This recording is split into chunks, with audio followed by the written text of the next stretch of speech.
So dear students, last lecture में we studied about the entity concept, and today a very important concept, money measurement concept.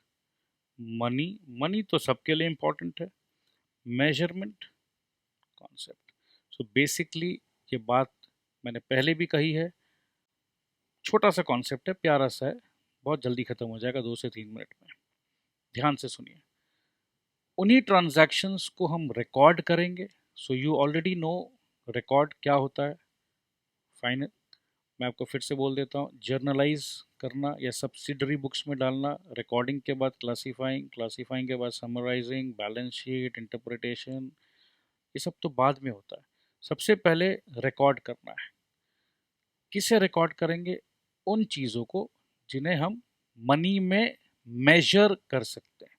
अब मैं आपको बहुत प्यार करता हूँ, क्या आप इस प्यार को मनी में मेजर कर सकते हो? नहीं। बट मैंने आपको आईफोन गिफ्ट में दिया, तो आईफोन का वैल्यू है 1,25,000 रुपया। उसको आप मेजर कर सकते हो कि वाह सर मेरे से कितना प्यार करते हैं, आईफोन दिए हैं। तो भाई आप आईफोन का वैल्यू मेजर कर सकते हो, प्यार को कभी मेजर नहीं कर सकते हो। So in the examination you need to write these two important lines. Medium of exchange, money is medium of exchange, money is the standard of economic value. ठीक है, लिखने वाले स्टूडेंट्स ये 2 पॉइंट लिखना है। सो कुल मिलाकर only those transactions which can be converted into money are recorded. Now transactions, even if they affect the results of the business materially, now the word is materially का मतलब क्या होता है? मटीरियली का मतलब क्या होता है? जैसे मैं करोड़पति हूँ, बहुत पैसे वाला, और मेरे को 20 पैसा याद करिए, मैं एम करोड़पति पहला, एंड 20 पैसे मेरे हिसाब में कुछ गड़बड़ हो गए हैं। सो इट इज इमटेरियल, कोई फर्क नहीं पड़ता है। बट मटीरियल मतलब जहाँ फर्क पड़ता है, बहुत इंपॉर्टेंट है। सो वेरी इंपॉर्टेंट सेल्समैन जिसने मेरे बिजनेस में हर साल एवरेज में 5 करोड़ का सेल्स किया है, वेरी इंपॉर्टेंट, उसका डेथ हो गया है।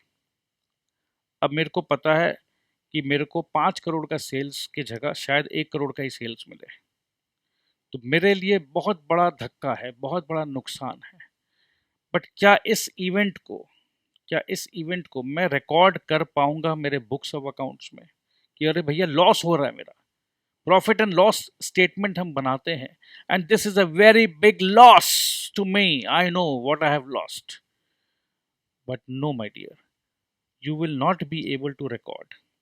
So books of accounts जो हम बना रहे हैं उसमें हम बहुत कुछ रिकॉर्ड नहीं कर पाते हैं। हमारे एम्प्लॉयज़ बहुत अच्छे हैं, हम नहीं रिकॉर्ड कर पा रहे।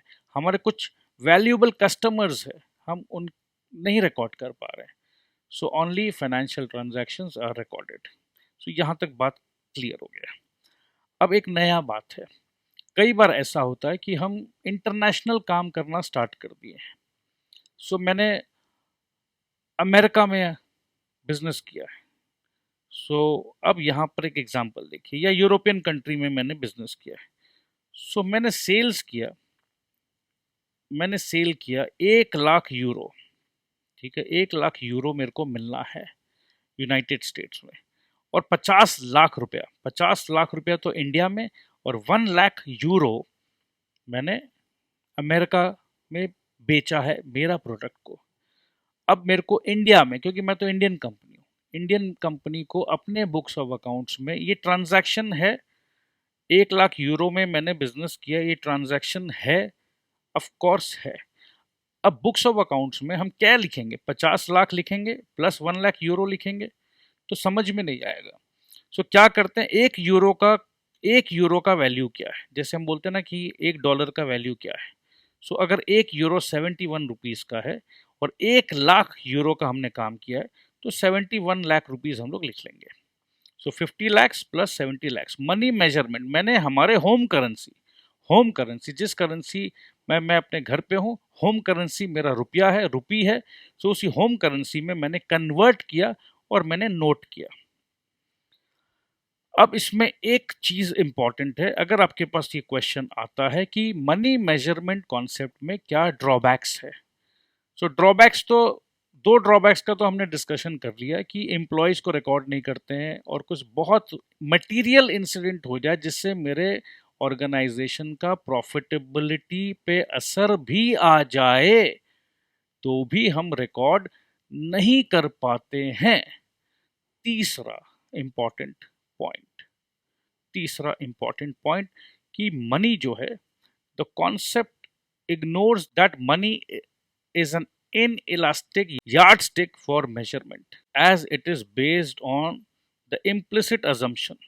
एक बहुत बड़ा assumption है, implicit assumption that the purchasing power of money is not of sufficient importance। ये बहुत खतरनाक बात है, बहुत ज्यादा खतरनाक बात है कि परचेजिंग पावर, देखो मनी में हम लिख रहे हैं। अब इमेजिन करो, मैं आपको ये चीज समझाता हूँ। इमेजिन करो मैं अपने बेटे को बोलता हूँ, तुम्हें पता है बेटा, तुम्हारे दादाजी के टाइम पे हमारा बिजनेस का टर्नओवर था 1 करोड़ रुपीज। और मैं बहुत एक्साइटमेंट के साथ बोल रहा हूँ और मेरा बेटा बोलता है पापा आप अभी अपने टाइम पे कितना टर्नओवर कर रहे हो। मैं बोल रहा हूँ बेटा अभी हमारे यहाँ पर टर्नओवर है 2 करोड़ रुपीज। और मैं बोला अरे तुम्हारे दादाजी तो एकदम महान थे बेटा, 1 करोड़ रुपीज का टर्नओवर करते थे, हम तो सिर्फ 2 करोड़ का कर रहे हैं। अब मेरा बेटा कंफ्यूज हो रहा है, बोला पापा आप तो दादाजी से डबल टर्नओवर कर रहे हो। टर्नओवर मतलब सेल्स, कितना सेल्स कर रहे हैं। पापा आप तो दादाजी से ज्यादा कर रहे हो, डबल कर रहे हो, फिर भी आप दादाजी को महान बता रहे हो। तो मैं बोलूंगा तुम्हारे दादाजी 1970s में काम करते थे, हम अभी कर रहे हैं 2020 में, 50 साल हो गए। तुम्हें पता है उस समय 1 करोड़ रुपया का बहुत बड़ा वैल्यू होता था। 1 करोड़ रुपया बहुत वैल्यूबल होता था। पापा समझ में नहीं आया। अरे ये समझ लो कि आज के हिसाब से वो 15 करोड़ रुपया होता है, एज गुड एज 15 करोड़। अब बच्चे को समझ में आया, ओ 1970 में अगर किसी ने 1 करोड़ का सेल किया है तो आज के रुपया का वैल्यू के हिसाब से वो 15 करोड़। हो वाह पापा, फिर तो दादाजी वाकई ग्रेट थे। आप तो पापा सिर्फ 2 करोड़ का कर रहे हो काम। हाँ बेटा, उस समय का बात कुछ और था, कंपटीशन नहीं था, क्वालिटी हम अच्छा बनाते थे। सो 15 करोड़। अब ये आपको अगर सिंपल भाषा में अगर समझाना हो तो कैसे समझोगे? आप ऐसे समझ सकते हो कि कैडबरी आप लोग सब कोई खाते हो, तो कैडबरी लेट्स से जब आप छोटे बच्चे थे, अगर आप 100 रुपीज का कैडबरी लेने जा रहे थे तो इमेजिन करो कि आपको 100 ग्राम्स का कैडबरी मिल रहा था। और आज के दिन में जब आप 100 रुपीज लेकर जा रहे हो तो आपको 20 ग्राम्स का कैडबरी मिल रहा है।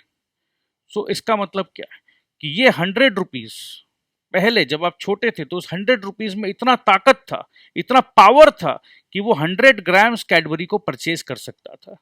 आज के दिन वही 100 रुपीज में ताकत कमजोर हो गया है कि वो सिर्फ 20 ग्राम्स कैडबरी को परचेज कर पा रहा है। तो आप जब लिख रहे हो अकाउंट्स के बुक में, आप 100 रुपीज का कैडबरी लिख रहे हो और आज भी आप 100 रुपीज का ही कैडबरी खा रहे हो। इमेजिन करो कि आप 10 साल से 100 रुपीज का ही कैडबरी खा रहे हो।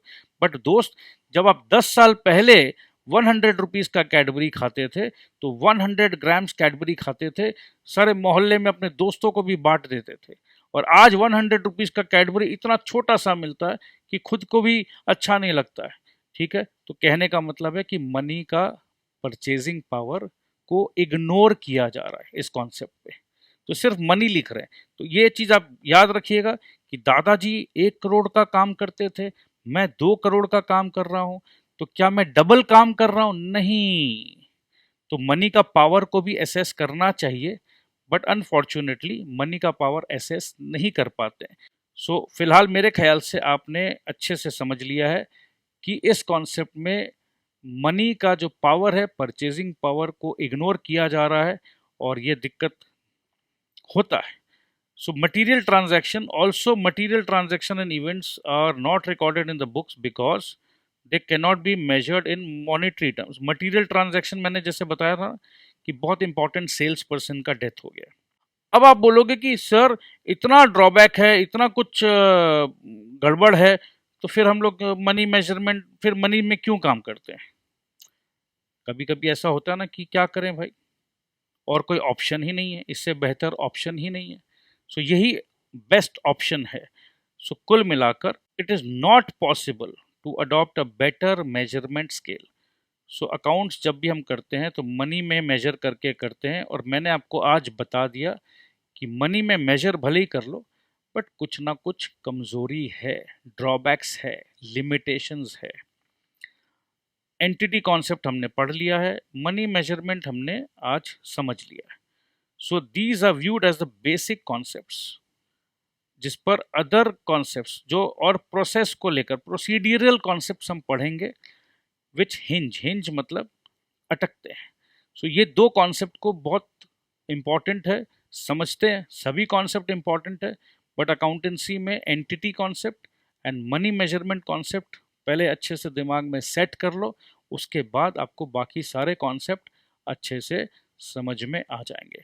सो आई एम वेरी श्योर कि you are enjoying, and I am trying to keep the timing of the lectures very short, so that जब भी मन करे ना कि चलो 10-15 मिनट का एक लेक्चर है, थोड़ा सा हाई स्पीड में सुन लेता हूँ, मैं धीरे धीरे बोल रहा हूँ, आप उसको हाई स्पीड में सुनो, आराम से समझ पाओगे, और 5-7 मिनट में आपका एक लेक्चर ख़त्म। और उससे क्या होगा, आप 1 घंटा 2 घंटा बाद अगर दूसरा लेक्चर दोगे तो आपका दिमाग में ऑटोमेटिकली धीरे धीरे धीरे धीरे धीरे धीरे कॉन्सेप्ट सेटल डाउन होगा। सो प्यार से पढ़ो, रिलैक्स होके पढ़ो, टेंशन बिल्कुल भी नहीं है। कुछ नहीं समझ में आया, इंस्टेंट व्हाट्सएप करो, सर ये चीज़ नहीं समझ में आया, you will get the reply with in 24 hours. और उसके बाद you can always book a live session, 1-on-1 session. वैसे भी वीक में मेरा इच्छा है 2 से 3 दिन हम लोग लाइव डिस्कस करेंगे, बट अभी तक का स्टूडेंट्स का ये कहना है कि सर आप इतना धीरे धीरे अच्छे से समझा रहे हो कि लाइव में हमें डिस्कशन एंड क्वेरी आ ही नहीं रहा है। ठीक है, वो अच्छी बात है, मगर मैं आपके लिए अवेलेबल हूँ। So thank you so much, I love you all, bye bye.